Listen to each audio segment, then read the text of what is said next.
Hello students, welcome on CC defence online classes. आपके जो new students के लिए मंडे टेस्ट 5 हुआ था उसका सॉल्यूशन देखते हैं अपन। आपके नंबर 146 नंबर 1 का क्वेश्चन है अपने फिजिक्स का। क्या? Find out the ratio of Planck constant end moment of inertia. ठीक है, जो प्लांक कांस्टेंट है और मोमेंट ऑफ इनर्शिया, प्लांक का जो नियतांक है और आपके जो जड़त्व आघूर्ण है उन उसका अनुपात, ठीक है, उसके विमाओं का अनुपात किसके तुल्य होगा, ये फाइंड आउट करना है। तो आपको पता होगा कि जो आपके प्लांक नियतांक है वो होता है जूल इंटू सेकेंड। ठीक है, जूल जूल यानी वर्क m1 l2 t-2 और सेकेंड का हो गया t1।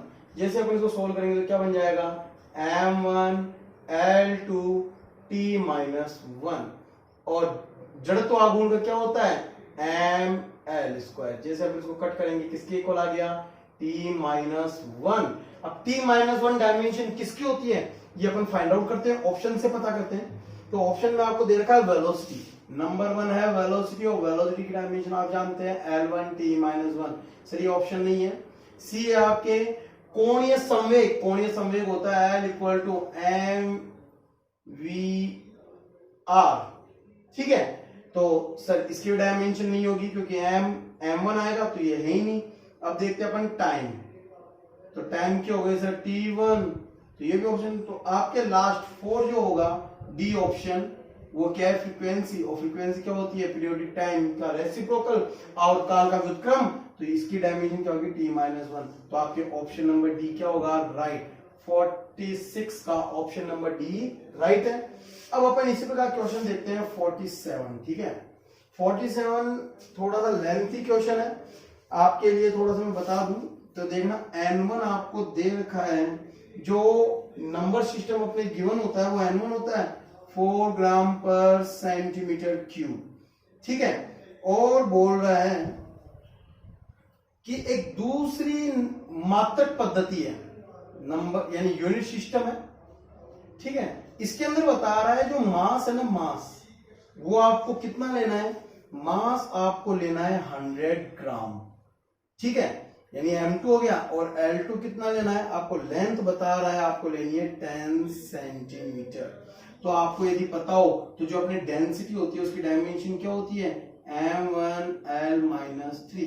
तो फॉर्मूला क्या हो गया n1 m1 अपॉन m2 की पावर 1 और ये हो गया l1 अपॉन l2 की पावर -3। सोल्व करते हैं, n2 इक्वल टू n1 कितना दे रखा है 4 ग्राम। ठीक है, अब जो सीजीएस में दे रखा है तो 1 ग्राम, और दूसरी मात्रक पद्धति में दूसरी यूनिट सिस्टम में अपन को m2 क्या लेना है 100 ग्राम। ठीक है, की पावर 1। पहली वाली जो सीजीएस थी 1 सेंटीमीटर और दूसरी वाली में अपन को क्या लेना है 10 सेंटीमीटर की पावर -3। सॉल्व करेंगे तो आपके n2 कितना आने वाला है 4 इंटू 1 अपॉन 100 इंटू ये हो गया 10 की पावर -3, तो ये ऊपर जाके प्लस की 3, तो 10 की पावर 3 ये कट गया, कितना बन गया 40 यूनिट आगे आ जाएगी जो भी होगी, है ना। तो आपके ऑप्शन नंबर कौन सा राइट है, ऑप्शन नंबर जो सी है वो इसका क्या होगा 47 का राइट होगा। इसी प्रकार अपन देखते हैं 48। ठीक है, 48 में आपको क्या है, किसी वेव, एक तरंग की आपको गति समीकरण दे रखा है, विस्थापन समीकरण दे रखा है, y बराबर दे रखा है a sin ओमेगा कॉमन है और ब्रैकेट में x upon v minus T. ठीक है, ओमेगा क्या है कोणीय वेग, x क्या है आपके विस्थापन, v क्या है वेलोसिटी और t क्या है टाइम। तो आपको फाइंड आउट, वो सॉरी t नहीं है यहाँ पे k है, तो आपको k की डायमेंशन निकालनी है। तो आपको मैंने बताया था, आप जानते हैं कि जिन टर्म को अपन ऐड करते हैं या सब्ट्रैक्ट करते हैं, जिन दो पदों को अपन जोड़ते और घटाते हैं उनकी विमाएं क्या होती है सम्मान। तो इसका मतलब k की विमा किसके बराबर होगी, ये इसमें सब्ट्रैक्ट हो रहा है तो x अपॉन v के इक्वल होगी। अब x क्या है डिस्प्लेसमेंट L1 और वेलोसिटी क्या है L1 t-1, L1 से L1 गया, ऊपर जाएगा क्या बन जाएगा t1। तो इसकी डायमेंशन किसके इक्वल हो जाएगी t1 के, तो जो ऑप्शन नंबर बी है वो इसका क्या होगा राइट। इसी प्रकार अपन देखते हैं 49 वाला क्वेश्चन। 49 में आपको दे रखा है relation x equal to ab² upon c। ठीक है, सी क्यू। तो अब बता रहा है कि जो ए है ना, ए उसके अंदर परसेंटेज एरर है 1%, बी में परसेंटेज एरर है 3%, सी में परसेंटेज एरर है 2%। तो बताओ एक्स में परसेंटेज एरर कितनी होगी। तो आपको पता है जब अपन परसेंटेज एरर निकालते हैं तो जो पावर होती है उसको एरर से मल्टीप्लाई कर दिया जाता है। तो ए की पावर है 1 को मल्टीप्लाई करो 1%, प्लस बी की पावर 2 को 3 से मल्टीप्लाई करो तो 6%, सी की पावर 3 को 2 से 6%, कितना आ गया 12 और 13%। यहाँ पे एरर हो जाएगी। तो आपके जो ऑप्शन नंबर कौन सा होगा 1A वो राइट है। इसी प्रकार अपन 49 वाला क्वेश्चन देखते हैं। 49 वाले क्वेश्चन में अपन को 49 तो डिस्कस हो गया। अब अपन देखते हैं 50 वाला। 50 नंबर वाले क्वेश्चन में अपन को बोल रहा है आपको t इक्वल टू दे रखा है, t equal to 2 pi root L upon G। यहां से अपन को एरर फाइंड आउट करनी है g में, तो अपन को g निकालना पड़ेगा। तो स्क्वायर कर दें, स्क्वायर करके g की वैल्यू निकालेंगे तो कितना आएगा 4 pi square L upon T square. अब आपको बोल रहा है कि जो अपने लेंथ है ना, लेंथ इसके अंदर एरर दे रखी है y और t में एरर दे रखी है x। तो बताओ g में एरर कितनी होगी। तो सर g में निकालनी है 4 पाई स्क्वायर की तो कोई एरर होगी नहीं। l की पावर कितनी है 1, तो l की पावर 1 है तो y, और t की पावर है 2 तो प्लस 2x। ये इसकी क्या हो गई रिलेटिव एरर हो गई। रिलेटिव एरर यानी आपेक्षिक त्रुटि है।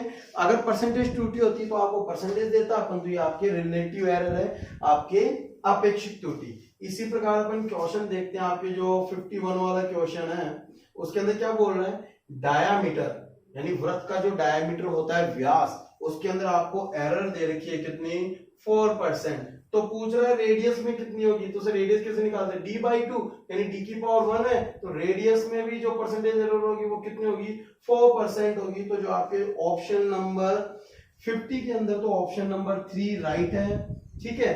और 51 के अंदर जो ऑप्शन नंबर सी होगा यानी 3 होगा वो आपके राइट होगा। अब अपन 52 क्वेश्चन देखते हैं।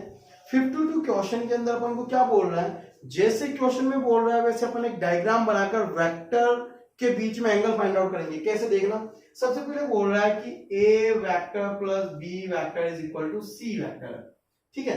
अब इसके बाद में बोल रहा है कि a तो 6 है, आपके b 8 है और c कितना दे रखा है 10, ठीक है। आपको पता है कि एक पाइथागोरस थ्योरम की ट्रिक है 6 8 10 यानी 6 का स्क्वायर करें 8 का स्क्वायर करें, इन दोनों को जब अपन ऐड करेंगे तो आपके पास कितना आएगा 10 का स्क्वायर आएगा। तो ये पाइथागोरस थ्योरम है तो अपन एक राइट एंगल ट्रायंगल बना ले, क्योंकि पाइथागोरस थ्योरम हमेशा एक राइट एंगल ट्रायंगल पे लगती है। अब अपन यहाँ वैल्यू देते हैं, ये तो आपके c हो गया, ठीक है। आपको दे रखा है कि जो a है वो ये मान लेते हैं अपन a है, ठीक है। a वेक्टर इक्वल टू 6 दे रखा है आपको, ये c वेक्टर और ये आपको दे रखा है b वेक्टर, कितना है 8।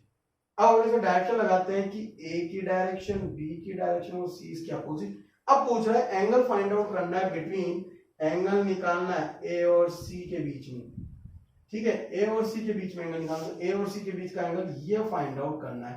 तो ये निकालने के लिए अपन क्या करेंगे, या तो tan थीटा फाइंड आउट करेंगे। tan थीटा कितना होने वाला है परपेंडिकुलर 8 अपॉन बेस 6, ठीक है। तो आपके आंसर आएगा कितना 4 अपॉन 3।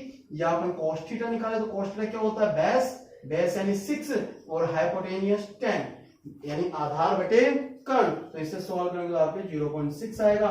तो आप जब ऑप्शन में देखोगे तो आपको थीटा ऐसे लिखा हुआ मिलेगा, क्या लिखा हुआ है कि ये, सॉरी मैं 53 वाला क्वेश्चन बता रहा हूं, 52 वाला भी अपन डिस्कस करेंगे आगे, है ना, छूट गया है। तो आपके जो ऑप्शन नंबर 2 है बी है वो राइट होगा। क्या आएगा cos ऑफ इनवर्स 0.6, तो इसका राइट ऑप्शन है, ठीक है। इसी प्रकार अपन 52 वाला क्वेश्चन देखते हैं जो अपना छूट गया था। तो 52 क्वेश्चन डिस्कस करते हैं। अब आपके जो 52 नंबर वाला क्वेश्चन छूट गया था उसके डिस्कस करते हैं अपन। क्या दे रखा है, आपके 2 फोर्सेस हैं F1 और F2, ठीक है, और एक बल दूसरे का दुगना है, ठीक है। तो अपन कंडीशन ले सकते हैं कि सर फोर्स है F1 एंड F2, मान लेते हैं आपके F1 is equal to 2F2 है, मान लो, ठीक है।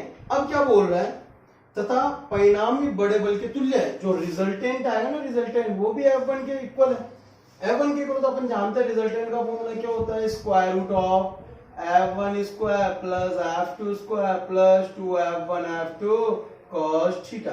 वैल्यू पुट करते हैं, r कितना दे रखा है f1 is equal to 2f2। तो जैसे अपन स्क्वायर रूट वर्गमूल हटाने के लिए इसका स्क्वायर करेंगे कितना आएगा 4f2 square is equal to f1 कितना अगेन 4f2 स्क्वायर, ये आपके f2 स्क्वायर प्लस f1 ये हो गया कितना आएगा 4f2 square cos theta. 4f2 square 4 इसको इधर ले आएंगे तो माइनस का f2 square is equal to 4f2 square cos theta. तो जो थीटा कितना आने वाला है cos इनवर्स -1/4।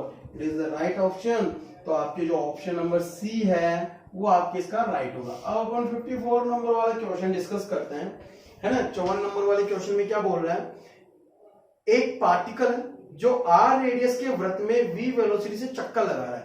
एक कण है जो v वेग से वृत्ताकार पथ पर चक्कर लगा रहा है, जैसे मान लो ये लगा रहा है और ये एक कंडीशन यहाँ पे ले लेते हैं, एक वाली यहाँ पे कंडीशन ले लेते हैं ना। तो चक्कर लगा रहा है तो आपको पता करना है वेग में परिवर्तन कितना होगा जब एंगल कितना है, ये लो 40 डिग्री दे रखा है, ठीक है। तो आपको निकालना है चेंज इन वेलोसिटी। तो चेंज इन वेलोसिटी क्या होती है, final velocity minus initial velocity. अब अगर यदि मैग्नीट्यूड की बात करें तो मैग्नीट्यूड का फॉर्मूला क्या होता है, square root of V F square. अब पता है वेलोसिटी सेम है, फाइनल की वेलोसिटी और इनिशियल की वेलोसिटी सेम है, तो V square plus V square minus, जब डिफरेंस होता है तो माइनस का 2v स्क्वायर cos 40। और जब अपने को सॉल्व करें तो डेल्टा v कितना आने वाला है सर 2v स्क्वायर तो कॉमन है, बचा क्या 1 माइनस cos 40 डिग्री, और cos 40 आपको पता है 1 माइनस cos 40 क्या होता है 2 sin स्क्वायर 20। तो आप कितना आ गया 2v sin 20 डिग्री, आपके इतना वेलोसिटी में चेंज आएगा। तो जो आपके ऑप्शन नंबर डी है वो इसका क्या होगा राइट। अब अपन 55 नंबर वाला क्वेश्चन डिस्कस करते हैं। 55 के अंदर आपको बोल रखा है कि आपके दो वेक्टर हैं, एक तो है ए वेक्टर और एक है बी वेक्टर, ठीक है। एक तो है ए वेक्टर और एक है बी वेक्टर। अब ये आपके रिजल्टेंट जा रहा है, इसके बीच में से रिजल्टेंट ये एक के साथ अल्फा और इसका बीटा बना रहा है, तो अल्फा और बीटा में क्या रिलेशन होगा।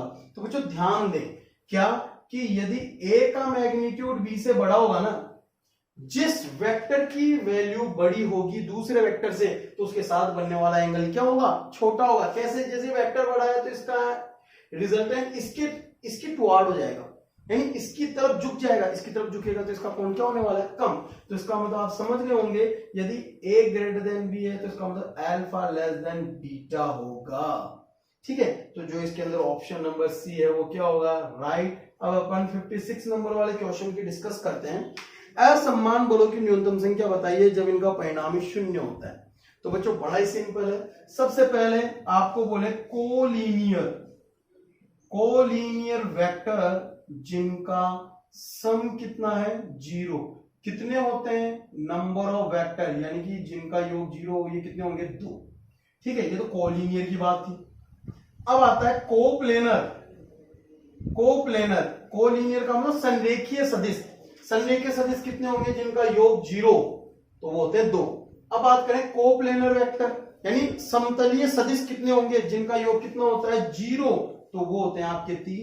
एक होते हैं नॉन कोप्लेनर असमतलीय वेक्टर, उनका योग 0, वो कितने होंगे 4। तो मुझे दिमाग में बिठा लो, यदि कोप्लेनर है तो 0। अब इस क्वेश्चन में अपन देखते हैं क्या दिया हुआ है, असमान बलों की संख्या ताकि उनका परिणामी शून्य हो।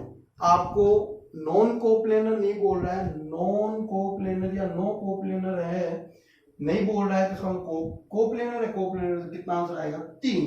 तो आपके ऑप्शन नंबर जो 2 नंबर का ऑप्शन है बी ऑप्शन, वो क्या हो जाएगा राइट। अब अपन 57 नंबर वाला क्वेश्चन सॉल्व करते हैं। आपको दे रखा है क्या ए वेक्टर प्लस बी वेक्टर का जो रिजल्टेंट है वो ए वेक्टर के मैग्नीट्यूड और बी वेक्टर के मैग्नीट्यूड के इक्वल आता है। तो आपको यदि पता हो तो बताया गया होगा कि जब दो वेक्टर इक्वल हो उनका रिजल्टेंट भी उनके इक्वल है तो एंगल कितना होता है 120 होता है। तो दिमाग में फिट कर लो 120 होता है। कैसे, चाहे तो अपन फॉर्मूला लगा सकते R square is equal to A square plus B square plus 2ab cos theta. अब आपको पता लगा कि आर ए के इक्वल है तो ए स्क्वायर मान लेते हैं, ये भी ए स्क्वायर ये भी आपके ए स्क्वायर और ये हो गया 2a² cos theta, a square से square cancel out, then get cos theta कितना आएगा माइनस का a square upon 2a square, a square से स्क्वायर माइनस का हाफ, और cos थीटा की वैल्यू माइनस हाफ कब होती है जब एंगल कितना हो 120। ठीक है, इसी प्रकार अपन नेक्स्ट क्वेश्चन डिस्कस करते हैं आपके 58 नंबर वाला। 58 नंबर क्वेश्चन में बोल रहा है कि दो समान परिमाण के बल उनके परिणामी को भी F मान का ही हो तो दोनों बलों के मध्य कोण बताओ। ठीक है, वही बात, यानी कि दो फोर्सेस हैं जिनकी वैल्यू आपस में इक्वल है और इनका जो रिजल्टेंट है ना उसकी भी वैल्यू क्या है, इन्हीं के इक्वल है। तो अभी बताया था मैंने थीटा एंगल कितना होने वाला है 120। ये का ये क्वेश्चन है, बस यहाँ पे फोर्सेस में दे रहा है और यहाँ पे कंडीशन वेक्टर में है। ठीक है, तो आपके ऑप्शन क्या आने वाला है 120, तो आपके जो ऑप्शन नंबर बी है इसका क्या होगा राइट। अब अपन 59 वाला क्वेश्चन सोल्व करते हैं। क्या बोल रहा है, एक कण वृत्ताकार पथ पर नियत चाल v से चल रहा है, 60 डिग्री का कोण तय करने के बाद उसके वेग में परिवर्तन बताओ। वेलोसिटी में चेंजेस बताना है 60 डिग्री के एंगल के बाद। ठीक है, तो आपको पता है कि जो वेलोसिटी में चेंज का फॉर्मूला था वो क्या था, अभी अपन ने निकाला था। वेग में परिवर्तन का फॉर्मूला क्या था 2v sin थीटा बाई 2। ठीक है, तो ये डायरेक्ट फॉर्मूला है, कितना होगा 2v sin थीटा बाई 2, तो थीटा कितना है 60/2 यानी कि कितना आएगा 30, और sin 30 आपके कितना आता है बच्चों 2v, ये होता है हाफ से कट गया कितना आ गया v, यानी आपकी वेलोसिटी क्या होगी v ही रहेगी। तो आपकी जो सी ऑप्शन है 59 क्वेश्चन का सी ऑप्शन राइट होगा। अब अपन 60 नंबर वाले क्वेश्चन की बात करते हैं। 60 नंबर वाला क्वेश्चन एक वेक्टर का क्वेश्चन है। क्या बोल रहा है, उत्तर की ओर 20 मीटर पर सेकंड चाल से चल रहा ट्रक पश्चिम की ओर मुड़ जाता है, तो बताओ वेग में परिवर्तन कितना हो। तो जब मैंने कहा था ऐसा कोई क्वेश्चन आया तो अपन क्या करते हैं, सबसे पहले ऐसे एक नॉर्थ और साउथ को रिप्रेजेंट करने वाला, ईस्ट वेस्ट को रिप्रेजेंट करने वाला डायग्राम बना लेते हैं। इसको मान लेते हैं जे कैप, इसको मान लेते हैं आई कैप, तो इसके अपोजिट क्या होगा माइनस का आई कैप और इसके अपोजिट क्या होगा माइनस का जे कैप। सबसे पहले पार्टिकल मूव कर रहा है उत्तर में, नॉर्थ में, यानी इनिशियल वेलोसिटी कितनी हो गई, इनिशियल वेलोसिटी होगी 20 और नॉर्थ में जा रहा है तो जे कैप, और फाइनल वेलोसिटी कितनी हो गई ये भी आपके 20 है, और किस तरफ मुड़ जाता है पश्चिम में वेस्ट में, तो माइनस का आई कैप। तो वेलोसिटी में चेंज कितना हुआ, फाइनल में से इनिशियल माइनस करेंगे कितना आएगा, फाइनल में से इनिशियल माइनस करेंगे तो आपके आएगा माइनस का 20 आई कैप माइनस का 20 जे कैप। मैग्नीट्यूड निकाले तो आपके 20√2 और माइनस आई कैप माइनस जे का होगा वेस्ट साउथ डायरेक्शन में। तो आपकी वेलोसिटी में चेंज कितना होगा 20√2 वेस्ट साउथ डायरेक्शन। तो आपके जो ऑप्शन नंबर डी है वो इसका क्या होगा राइट होगा। ठीक है, आपके जो 61 नंबर वाला क्वेश्चन है उसके अंदर क्या बोल रहा है, एक ट्रेन है, ट्रेन ठीक है, वो एक स्टेशन से दूसरे स्टेशन पे जाती है, कितनी स्पीड से, स्पीड दे रखी है 40 किलोमीटर पर आवर, और फिर अगेन वो इसी स्टेशन पे आ जाती है कितनी स्पीड से 60 किलोमीटर पर आवर। तो बताओ एवरेज स्पीड कितनी होगी। तो एवरेज स्पीड का मैंने डायरेक्ट फॉर्मूला बताया था। सर क्या दोनों कंडीशन में डिस्टेंस सेम है, और जब डिस्टेंस सेम होती है तो एवरेज वेलोसिटी का फॉर्मूला क्या होता है 2s1 s2 upon s1 plus s2, 2 into 40 into 60 upon दोनों को ऐड करेंगे तो 100, एक जीरो से ये कट गया। एस एवरेज स्पीड कितनी आ गई, एवरेज स्पीड आ गई आपके 48 किलोमीटर पर आवर। तो जो आपके ऑप्शन नंबर 1 है इसका क्या होगा राइट हो जाएगा। सॉरी, इसके अंदर औसत वेग भी पूछ रहा है, ठीक है, एवरेज वेलोसिटी पूछ रहा है, तो बच्चों डिस्प्लेसमेंट कितना हुआ। सर इस कंडीशन में जो डिस्प्लेसमेंट आ रहा है वो 0 है, तो एवरेज वेलोसिटी भी कितनी हो जाएगी 0। तो जो ऑप्शन नंबर 1 है ए है वो इसका राइट हो जाएगा। अब अपन देखते हैं 62 नंबर वाला क्वेश्चन। 62 नंबर वाले क्वेश्चन में अपन को दे रखा है x equal to a t square और y equal to b t square, और z तो 0 है ही। तो आपको पूछ रहा है वेलोसिटी कितनी होगी, तो वेलोसिटी निकालेंगे vx निकालेंगे, कैसे निकालते हैं dx अपॉन dt कितना आएगा 2at, ठीक है, और ऐसे vy निकालेंगे, vy यानी dy अपॉन dt सोल्व करेंगे तो क्या आएगा 2bt। तो वेलोसिटी क्या होती है, और z वाला कंपोनेंट 0 हो जाएगा, तो vx square plus vz square vy square plus vz square. आपको पता है vz तो 0 है, तो सॉल्व करेंगे तो 2t तो कॉमन आ जाएगा, बचा क्या ब्रैकेट में square root of a square plus b square. तो जो ऑप्शन नंबर 2 है बी है वो इसका क्या होने वाला है, राइट होने वाला है। अब अपन 63 नंबर वाला क्वेश्चन सॉल्व करते हैं जिसमें दे रखा है y डिस्प्लेसमेंट है ना, डिस्प्लेसमेंट दे रखा है माइनस का 2/3t square plus 16t plus 2 और पूछ रहा है कितने समय, वो टाइम फाइंड आउट करो कि ये किस में आ जाए, रेस्ट में, विरामावस्था में आ जाए। तो अपन को वेलोसिटी निकाला, तो वेलोसिटी निकालने अपन क्या करेंगे dy/dt, तो जैसे अपन डिफरेंशिएट करेंगे कितना आएगा माइनस का 4t/3 plus 16 is equal to 0। तो t इक्वल टू कितना होगा, इसको उधर जाएंगे तो प्लस का बन जाएगा, तो 16 इंटू 3/4 कितना आ गया, 12 सेकंड के बाद वो किस में आ जाएगा, विरामावस्था में आ जाएगा। तो जो ऑप्शन नंबर आपके सी है वो इसका क्या होने वाला है, राइट। अब 64 नंबर वाला क्वेश्चन, उसके अंदर क्या बोल रहा है, इसमें बोल रहा है कि एक पार्टिकल है जिसकी इनिशियल में वेलोसिटी है u, ठीक है, और समय t पर कण का त्वरण आपको दे रखा है, एक्सेलरेशन दे रखा है at, यानी फंक्शन ऑफ t पर निर्भर कर रहा है, t पर निर्भर करता है, t पर निर्भर करता है, इसका मतलब नॉन यूनिफॉर्म एक्सेलरेटेड मोशन। ये क्या है, असमरूप त्वरित गति। और असमरूप त्वरित गति मैंने बताया था v equal to U plus integration क्या काम में लेते हैं f dt, ठीक है, 0 टू t। सॉल्व करेंगे तो u f कितना दे रखा है 80, तो a तो बाहर आ गया और ये t 0 टू t और dt। सॉल्व करेंगे तो v इक्वल टू क्या आएगा u प्लस a, आपकी क्या आने वाला है t square by 2 0 to t क्या आ गया u प्लस 80 स्क्वायर बाई 2। तो आपके जो ऑप्शन नंबर कौन सा होगा, बी, वो इसका क्या होने वाला है, राइट। अब इसी प्रकार अपन 65 नंबर वाला क्वेश्चन देखते हैं। 65 नंबर वाले क्वेश्चन में आपको x डिस्प्लेसमेंट दे रखा है, विस्थापन दे रखा है 2 - 5t प्लस 6t स्क्वायर। अब बोल रहा है कि इनिशियल वेलोसिटी बताओ, इनिशियल वेलोसिटी का मतलब dx/dt, पहले वेलोसिटी निकालनी dx/dt, x का क्या करेंगे अवकलन डिफरेंशिएशन, तो जैसे अपन डिफरेंशिएट करेंगे कितना आएगा माइनस का 5 प्लस 12t। अब initial velocity t equal to 0 put कर देंगे तो u कितना आ जाएगा माइनस का 5 मीटर पर सेकंड। तो जो आपके ऑप्शन नंबर 1 है ए है वो इसका राइट होने वाला है।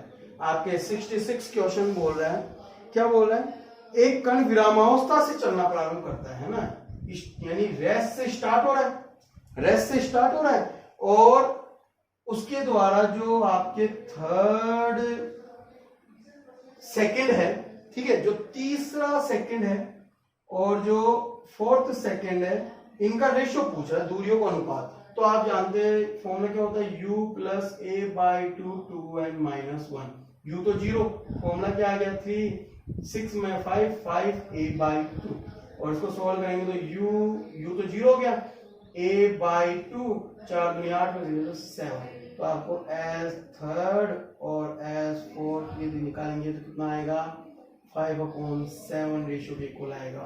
तो 5/7 किस ऑप्शन में, बी में, तो आपके बी ऑप्शन राइट होने वाला है। तो बच्चों ये आपके वो उस मोशन का क्वेश्चन है जो रेस्ट से स्टार्ट होता है, ठीक है, विद एक्सेलरेशन। इसी प्रकार अपन आगे क्वेश्चन देखते हैं।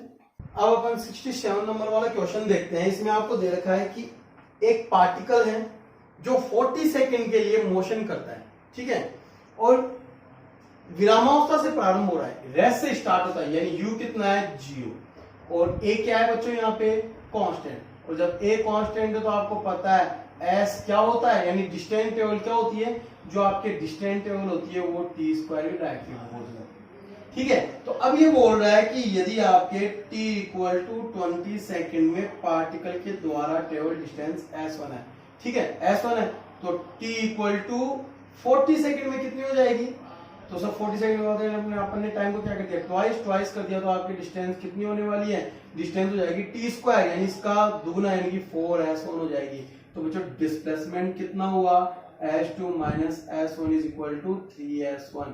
तो आपको पूछ रहा है नेक्स्ट 20 सेकंड में डिस्टेंस कितनी है। तो बच्चों नेक्स्ट 20 सेकंड में डिस्टेंस इस डिस्प्लेसमेंट के इक्वल होगी, क्यों, क्योंकि वो 0 से लेकर 20 तक तो जाता है s1, और 40 तक वो जा रहा है, 40 सेकंड तक वो जा रहा है आपके 4s1। अब पूछ रहा है कि नेक्स्ट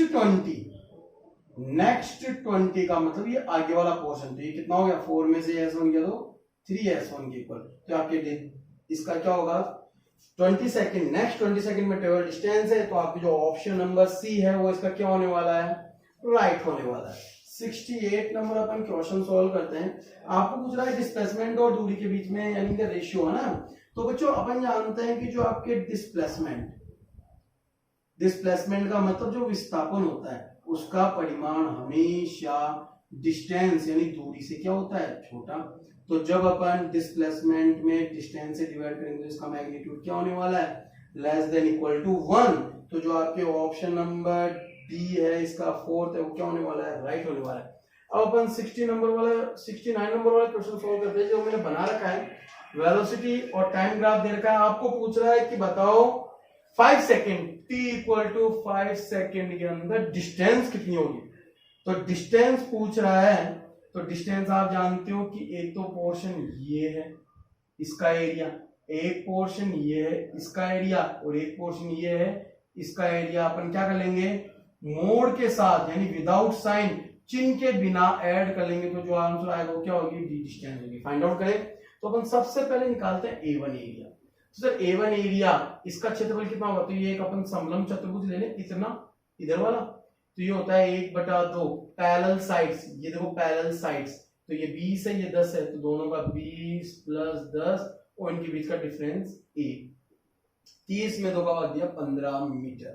A2 निकालेंगे, A2 कितना होगा, हाफ पैरेलल साइड, ये देखो ये पैरेलल साइड, ये और ये तो कितनी हो गई 1 और ये कितनी हो गई 2, 1 प्लस 2 गुणा इनके बीच की हाइट कितनी है 10, ठीक है। तो 10 से ये कट गया 5, कितना आ गया 15 मीटर। अब A3 निकालेंगे, A3 क्या होगा 1/2, ठीक है। यहाँ पे देखेंगे अपन इसकी हाइट कितनी है 20, माइनस के नीचे तो अपन प्लस ले रहे हैं, जैसे माइनस ले लेते हैं इनटू, और इसकी ये क्या हो गया बेस कितना है 5 में से 3 गया तो आपके 2, ये कट गया कितना आ गया माइनस का 20 मीटर। अब मैंने कहा मोड के साथ ऐड करेंगे तो इसका कितना है 15, इसका भी कितना है 15 और इसका कितना है 20, कितना आंसर होने वाला है 50 मीटर की डिस्टेंस है।